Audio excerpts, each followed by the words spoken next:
आजच्या बैठकीमध्ये विदर्भातील सर्व जिल्ह्यातून ओबीसी चळवळीतील ओबीसीसाठी एक समर्पित काम करणारे सर्व नेते, कार्यकर्ते, पदाधिकारी आले होते. विविध संघटनांचे पदाधिकारी होते आणि जवळपास 2 तास आम्ही पुढच्या लढाईसाठी चर्चा केली. खरं तर पूर्वी सेम डेटला जो GR काढला त्यामध्ये पहिला GR पात्र असा होता आणि दुसरा GR त्यातून पात्र काढून टाकलं आणि सरसकट असा त्याचा अर्थ होतो. म्हणजेच या मूळ ओबीसीवर या राज्यातील हा अन्याय आहे. बघा, ज्यांच्या नोंदी कुणबी म्हणून आहेत त्यांना देण्यासाठी कुणाचाही विरोध नाही, परंतु सरसकट असा GR काढून कुठला तरी दाखला देऊन त्यामध्ये ओबीसी समाजामध्ये प्रचंड आता चीड आणि नैराश्यही आहे. आणि अशाच परिस्थितीत आम्ही आता लवकरात लवकर पुढच्या 12 तारखेला आमची एक कमिटी तयार होईल. या एकूण GRच्या संदर्भात खूप चर्चा झाली. त्यातून ओबीसीचं काय फायदा होणार आहे, किती नुकसान होणार आहे यावर चर्चा झाली आणि नक्कीच त्या GRमुळे ओबीसीच्यावर अन्याय होईल अशीच भावना आजच्या बैठकीमध्ये अनेक नेत्या लोकांनी, अनेक कार्यकर्त्यांनी आणि अनेक संघटनांच्या पदाधिकाऱ्यांनी मानली. त्यामुळं 2 पातळीवर लढाई लढायचं आज आम्ही ठरवतो आहोत. एक न्यायालयीन लढाई आणि दुसरी आम्ही लढाई लढू ती रस्त्यावरची लढाई, आंदोलनाची लढाई. अशी 2ही पातळीवर आमची चर्चा झाली आणि त्या संदर्भात एक कमिटी 25 ते 30 लोकांची विदर्भातील लोकांची करायची आणि नागपुरामध्ये त्याचा मोर्चा, आपल्याला एक मोठा मोर्चा करून आपल्या हक्काचं संरक्षण, आम्ही कोणावर अन्याय नाही तर आमच्या हक्काचं संरक्षण व्हावं आणि ओबीसीच्या हक्काला कुठेही बाधा पोहोचू नये, आरक्षणाला कुठली ठेच लागू नये, ही त्यामागची भूमिका आमची असणार आहे. न्यायालयात कधी जाणार आहे? कारण की तिकडे छगन भुजबळ म्हटले की आम्ही एक्सप्लोर करतो न्यायालयात जाण्याचं. तुम्ही एकत्र जाणार की वेगळे जाणार आहात आणि मोर्चाचं नियोजन कधी आहे? नाही, आता आम्ही आज निर्णय झाला, महाराष्ट्रातील जे कोणी न्यायालयात जायची भूमिका असेल त्यांच्याबरोबर चर्चा करू.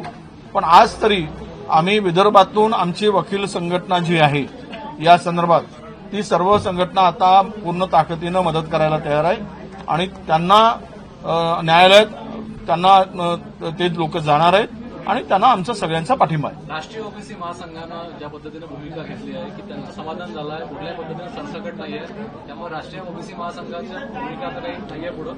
तर तुमची भूमिका आणि राष्ट्रीय ओबीसी महासंघाची भूमिका त्याच्यावर काय? नाही, आमची भूमिका त्या GRच्या विरोधात आहे. तो GR ओबीसीचं प्रचंड नुकसान करणारा हीच आहे. कोणाला जर ओबीसीचं नुकसान होणार नाही वाटत असेल तर तो त्यांचा प्रश्न आहे, त्यांची ती भूमिका आहे आणि ती भूमिका ही ओबीसी बांधवांना पटणारी नाही, हे आजच्या बैठकीमध्ये चर्चेमध्ये सिद्ध झालेलं आहे. ते आता 12 तारखेला एक 30 लोकांच्या नेत्यांची कोर कमिटीची बैठक होईल. जिल्हा वाईज आम्ही जबाबदाऱ्या फिक्स करतो आहोत आणि त्यानंतर ती डेट आम्ही सांगू. हा मोर्चा काँग्रेसच्या ओबीसी सेलचा असेल की संपूर्ण? मी काँग्रेसचा नेता म्हणून इथे बोलत नाही, ओबीसीचा कार्यकर्ता म्हणून मी ही भूमिका मांडतो आहे. राष्ट्रीय ओबीसी महासंघाचा त्या दिवशी कार्यक्रम झाला, भाजपचे नेते मोठ्या प्रमाणात येत होते आणि दुसरीकडे तुमच्या इथे काँग्रेसचे नेते मंडळी दिसत आहे, शेखर सावरकर वगैरे आहेत, पण ते भाजपचे इथे काँग्रेसचे, त्यामुळे हे जे आंदोलन आहे हे नाही, कोणी जर सत्ताधाऱ्याचं मांडलिकत्व स्वीकारून ओबीसीवर नुकसान करत असेल तर जनता योग्य निर्णय घेईल.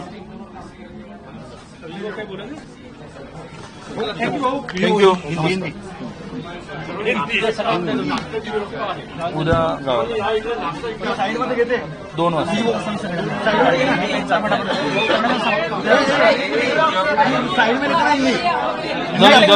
जल्दी. क्या कहेंगे, आज जो बैठक हुई है आपकी ओबीसी को लेकर, क्या कहेंगे इस बारे में?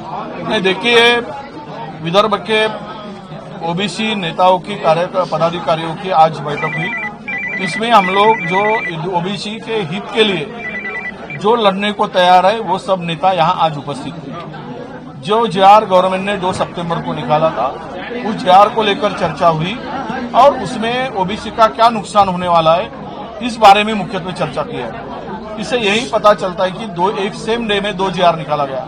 पहला GR में उसको पात्र किया गया था और दूसरे GR में पात्र ये शब्द को निकाल दिया गया। इसका मतलब यही है कि ओबीसी के ऊपर अन्याय वो GR से होने वाला है और ओबीसी को नुकसान होता दिखने से हमारे लोग बहुत एग्रेसिवली इस सरकार इस GR के खिलाफ में लड़ाई लड़ने के लिए तैयार हो चुके हैं और इसके बारे में हमने बहुत चर्चा सविस्तर किया है और 12 तारीख को एक कमेटी बनाकर आगे की रणनीति फिक्स करने के लिए ये बैठक होगी। उसमें एक बड़ा भव्य मोर्चा नागपुर में ओबीसी के हित की रक्षा के लिए निकालने की भूमिका सब हमारे मोर्चा में आज के बैठक में लोगों की दिखी। तो डेट हम लोग बाद में फिक्स करेंगे।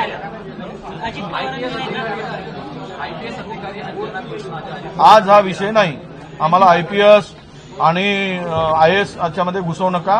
आता आमच्यावर अन्याय झाला, जो पोटावर लात मारायला निघाले आहेत त्यावर विचार। छगन भुजबल भी कोर्ट में जाने वाले हैं, क्या आप उनके साथ में जाएंगे? हम लोग कोर्ट में उनसे भी देखो, हम लोग तो जाने ही वाले हैं। अगर वो भी जाने वाले हैं तो आज तो हमारी भूमिका हो गई कि हमारे वकील संगठना ओबीसी की है, उनके ऊपर जिम्मेदारी देकर ये कोर्ट में न्यायालयीन लड़ाई के लिए हमने उनकी तैयारी दिखी और हमारा उनको पूरा समर्थन है। हम लोग न्यायालय में जाने वाले। रहा सवाल भुजबल साहब का, तो उस बारे में हम लोग चर्चा करेंगे। ओबीसी महासंघ ने जिस तरीके से सरकार का जो पत्र था उसको समर्थन किया था, तो क्या अलग नहीं, देखिए उनकी भूमिका के बारे में हम कुछ बात नहीं करेंगे। वो जो अगर ये GR से ओबीसी के हितों को नुकसान नहीं है, ओबीसी के रिजर्वेशन को नुकसान नहीं है, ओबीसी समाज को कोई इसमें बाधा नहीं है, तो ये उनका मत है। अगर कोई उसके GR के प्रो भूमिका रखते हैं तो मुझे यही लगता है कि वो प्रो सरकार की भूमिका भी हो सकती है।